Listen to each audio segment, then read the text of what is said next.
બધા વૈષ્ણવોને જય શ્રી કૃષ્ણ. આજે આપણે સૂતર ફેની બનાવવા જઈ રહ્યા છે.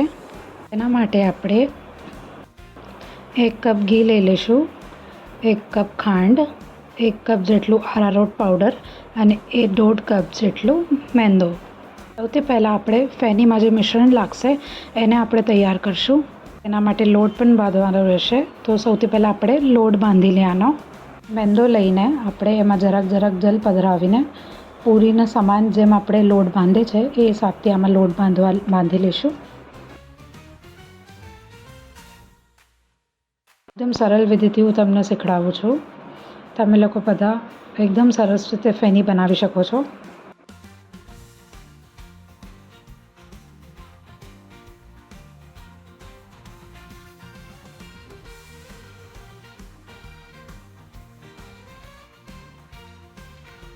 એટલીસ્ટ આપણે 3 થી 4 મિનિટ સુધી આમાં લોચ લગાડવાનું રહેશે.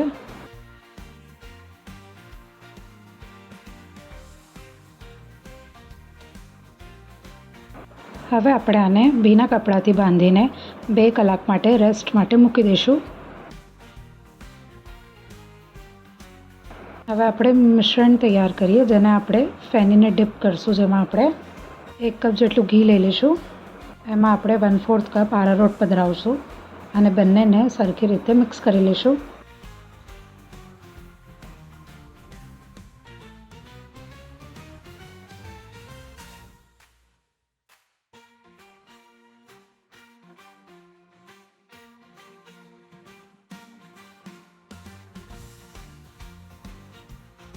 હવે આપણે ચાસણી બનાવીએ. તેના માટે આપણે 1 કટોરી જેટલું ખાંડ લઈ લઈશું. પછી એમાં પોણા વાટકા જેટલું જલ પધરાવી લઈશું અને ગરમ કરવા મૂકશું.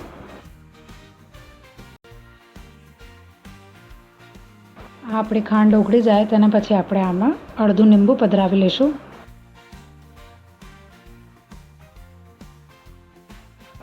થી 3 એલચીના દાણા પણ પધરાવી લઈશું આમાં. એના પછી આપણે આમાં કેસર પધરાવી લઈશું ચાસણીમાં. ચાસણીમાં આપણે તાર નહીં આ ચાસણી આપણે વગર તારની બનાવશું. આ ચાસણી તૈયાર થઈ જાય એટલે આમાં ખાંડ ઓગળી જાય એના પછી આપણે ગેસને બંધ કરી લઈશું.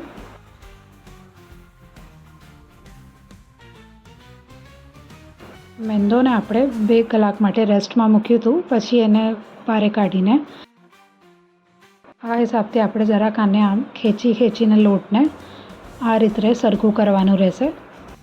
ખેંચીને આપણે આ સામગ્રી રેડી કરશું તો આપણી સૂતર ફેની ખૂબ સુંદર બનશે. એટલે કે આ લોટને આપણે આ રીતે ખેંચવાનો રહેશે.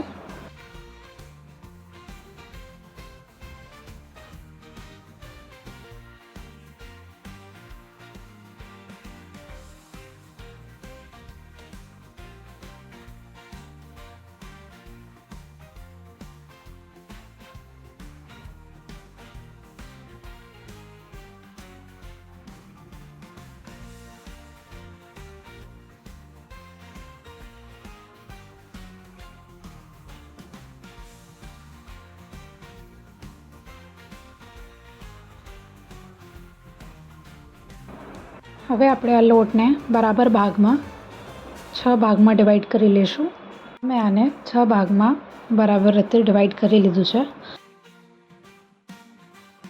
હવે આપણે મેંદુવડા સ્ટાઇલમાં આને વચમાંથી આમ હોલ કરી લઈશું. આ સામગ્રી બનવામાં થોડુંક સમય લાગે છે. જો તમે સમય ન દઈ પાવો સામગ્રીને તો આ સામગ્રી જરાય સરસ નહીં બની પાવે.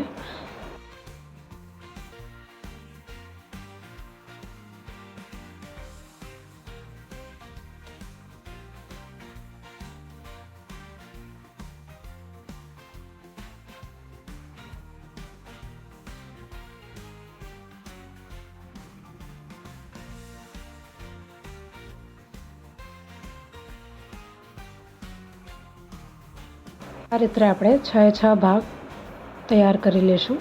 હવે આપણે આ પાત્રને ચેન્જ કરી લઈએ. બીજા પાત્રમાં પધરાવી લઈશું. હા, તમે લોકો એક મોટા પાત્રમાં જ પધરાવજો.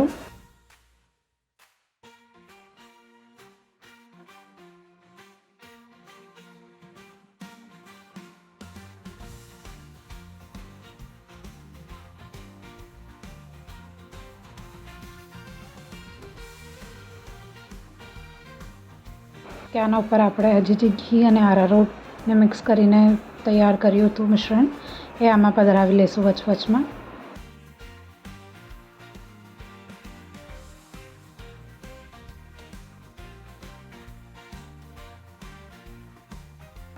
થોડો ઘોલ આમાં વધી ગયો છે મારો, તો એને આપણે એક સાઈડમાં જરાક રાખી દઈએ. આ બધી સામગ્રીને હવે આપણે પલટી લઈએ તાકી આ ઉપર નીચે બધી જગ્યા મિશ્રણ એમાં લાગી જાય. એને હવે આપણે 20 મિનિટ માટે રાખશું. 20 મિનિટ પશ્ચાત આપણે તૈયાર કરશું બનાવવાનું. આને 20 મિનિટ થઈ ગયા છે. હવે 20 મિનિટ સામગ્રીને થઈ ગયા છે. હવે આપણે આ હિસાબથી આને જરાક ખેંચી લઈશું. હવે આપણે આ રીતે આને ધીમે ધીમે જરાક ખેંચવાનું રહેશે અને જરાક આપણે આને લાંબુ કરી લઈશું. આ વાતનું વિશેષ ધ્યાન રાખજો કે આપણે આને જ્યારે ખેંચશું ત્યારે આનું આખું જે ગોલ રાઉન્ડ છે એ એક સરખું હોવું જોઈએ. એવું ના હોવું જોઈએ કે એક જગ્યા આપણે જાડું રાખે છે અને બીજી જગ્યા પાતળું. એક સરખું આપણે આને બ્રોડ કરવાનું રહેશે. આપણે આને ફોલ્ડ કરીને એકના ઉપર એક કરીને આમ રાખી લઈશું. આપણે મેંદોને ખેંચવા માંડશું તો આનો તાર તૂટી જશે અને આપણી સામગ્રી સરસ નહીં બને. એટલે આપણે આને ધીરે ધીરે ખેંચવાનું રહેશે સામગ્રીને. એક જેવા બધા હિસ્સા આપણા પાતળા હોવા જોઈએ એ વાતનું વિશેષ ધ્યાન રાખવાનું રહેશે. આ પ્રકારથી આપણે આમાં 9થી 10 વાર આટી લગાડવાની રહેશે. 9થી 10 વાર આપણે આને આટી લગાડી લઈશું આ રીતે જ.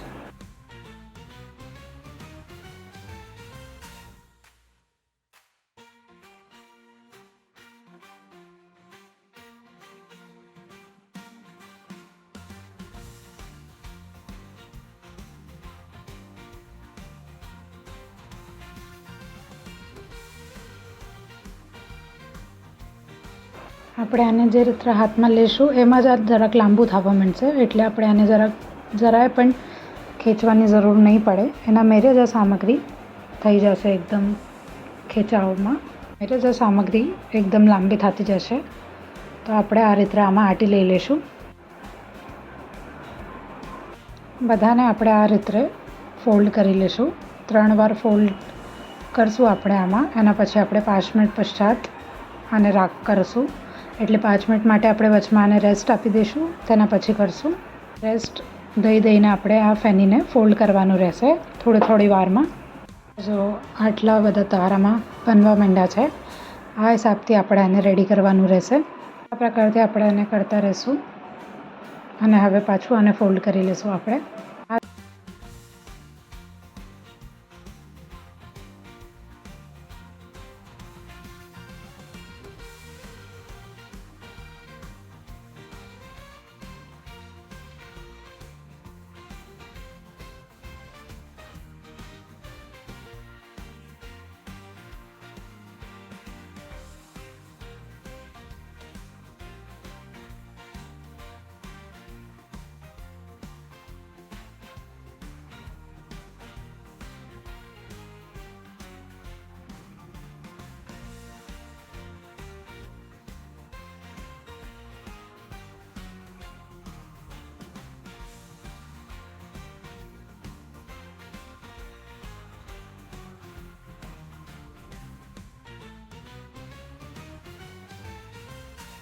જો આમાં તાર આવવા માંડ્યા છે. આમાં ખેંચવાનું નહીં રહે. આપણે વારે તમને સમજાવું છું તાકી તમને ધ્યાન રહે સામગ્રી બનાવતા વખતે. એના મેરે ખેંચાશે. આપણે જરાય આને નહીં ખેંચે સામગ્રીને, મેંદાને. જરૂર નથી કે આપણે ખાલી 9થી 10 વાર આને ફોલ્ડ કરવાનું રહેશે. તમે ચાહો તો આને 15થી 16 વાર પણ કરી શકો છો. એટલું આપણે ફોલ્ડ કરશું સરસ રીતે એટલી સરસ આપણી સૂતર ફેની તૈયાર થશે. આપણે આને વારે ઘડી રેસ્ટ નહીં આપે કેમ આમાં ખાલી આપણે શરૂઆતમાં જ રેસ્ટ રાખવાનું રહેશે 2-4 વાર. પછી આપણે આને કન્ટિન્યુ ફોલ્ડ કરશું. આ આપણે 10થી 12 વાર ફોલ્ડ કરી લીધું છે. હવે આપણે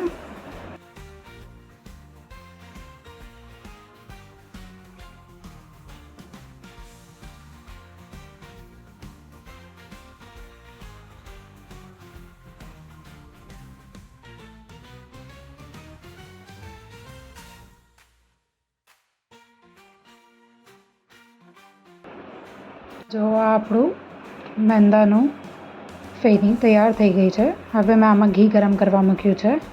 તેમાં આપણે ફેની પધરાવશું, સૂતર ફેની. એટલે આપણે હાથેથી આને જરાક દબાવવાનું રહેશે.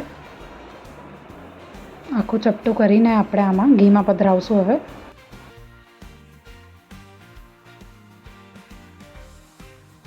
પ્લેટમાં લઈને આપણે આને પ્લેટની સહાયતા લઈને આપણે હાથેથી આને ચપટું કરી શકીએ છીએ.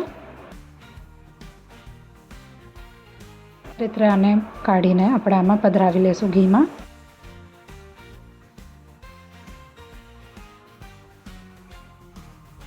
ઉપરથી ઘી પધરાવવાથી ફેની એકદમ સરસ ખીલે છે. સામગ્રી ખૂબ સુંદર બને છે અને સામગ્રી સરસ શેકાય પણ છે આનાથી. એ પ્રકારની ફેની આપણે તૈયાર કરશું. એક તો જેને આપણે થોડુંક ડાર્ક શેકશું એને, અને જરાક એને બીજીને જે આપણે ઓછી શેકશું તો એ જરાક વ્હાઈટ ફોર્મની રહેશે. તો આ બે ફેની હું તમને તૈયાર કરતાં શીખવાડીશ. અને આપણે ચિમટાની સહાયતાથી પલટી લઈશું, કાઢી લઈશું, જેમાં આપણે જાળી લગાડી લઈશું. ફેનીને આપણે આમાં પધરાવશું, જેનાથી આખું ઘી એનું છૂટી જશે.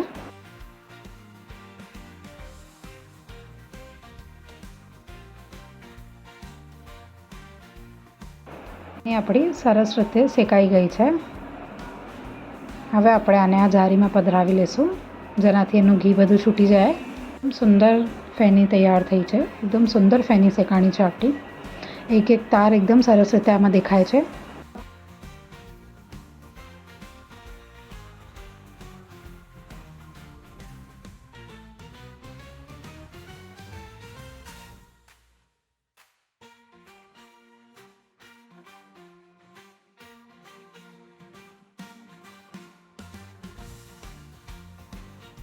આપણે આમાં ચાસણી તૈયાર કરીને મૂકી છે. ચાસણીને આપણે તેજ ગરમ કરવાનું નહીં રહે, એકદમ હલકી ગુનગુની ચાસણીમાં આપણે આ ફેની પર પધરાવવાની રહેશે. એકદમ તેજ અગર આપણી ચાસણી રહેશે તો ફેની આપણી નરમ પડી જશે એકદમ. તો આપણે એક પ્લેટમાં ઉપર જે જારી હતી એમાં જ ફેનીને પધરાવ્યું છે, જેનાથી આખું ઘી છૂટી જશે એનું નીચે, અને આ ચાસણી પણ નીચે એક્સ્ટ્રાની હશે એ નીચે વહી જશે. સરસ રીતે આમાં આપણે ચાસણી પધરાવી લઈશું. હું કંઈક પોઈન્ટ્સ બતાવવાની હતી તમને, એ હું કહું તમને. તો જે આપણે મેંદાનો લોટ બાંધ્યો હતો તેને આપણે 2 કલાક માટે રેસ્ટ માટે મૂકવાનું જ રહેશે. જો અગર તમે 2 કલાક માટે લોટને રેસ્ટ ના આપ્યો તો આપણા જે તાર ખીચાવતા હતા એ તાર એમાં નહીં બની પાવે સામગ્રીમાં, તો આપણી સામગ્રી જરાય સરસ નહીં બને. એટલે આપણે 2 કલાક માટે મેંદાના લોટને રેસ્ટ માટે મૂકવાનું જ રહેશે. આપણા વારા ઘડીએ નકર તૂટવા માંડશે. અને પછી સૌથી પહેલાં આપણે લોટના 6 ભાગ કરીને જે મેંદુવાળા સ્ટાઇલમાં હોલ કરીને રાખ્યું હતું એને પણ આપણે 15 થી 20 મિનિટ માટે રેસ્ટમાં મૂકશું. તેના પછી જ આપણે એને ખેંચવાનું સ્ટાર્ટ કરશું. એ વાતનું તમે લોકોને વિશેષ ધ્યાન રાખવાનું રહેશે. અને આ જ આપણે એકદમ તેજ નહીં જોઈએ, ના વધારે ધીમું જોશે, મીડિયમ ફ્લેમ ઉપર આપણે તૈયાર કરવાનું રહેશે સામગ્રીને. લોટ આપણે પૂરીના સમાન બાંધવાનું રહેશે. આ બધી વાતનો તમે વિશેષ ધ્યાન રાખશો તો તમારી સૂતર ફેની ખૂબ સુંદર ઠાકોરજીને ભોગ ધરવા લાયક બનશે.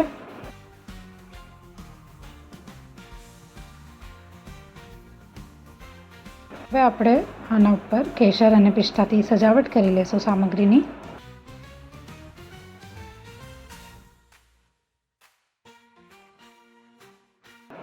ખૂબ સુંદર સૂતર ફેની તૈયાર થઈ છે, એકદમ ક્રિસ્પી અને સુંદર. ખૂબ સરસ કોમલ સામગ્રી તૈયાર થઈ છે ઠાકોરજી લાયક. આપ બધા વૈષ્ણવ આ સામગ્રી પ્રેમથી ઠાકોરજીને આરોગી શકો છો. અને જે કોઈ પ્રોબ્લેમ આવે તો મને કમેન્ટ્સમાં જરૂર પૂછજો. બધા વૈષ્ણવોને જય શ્રી કૃષ્ણ.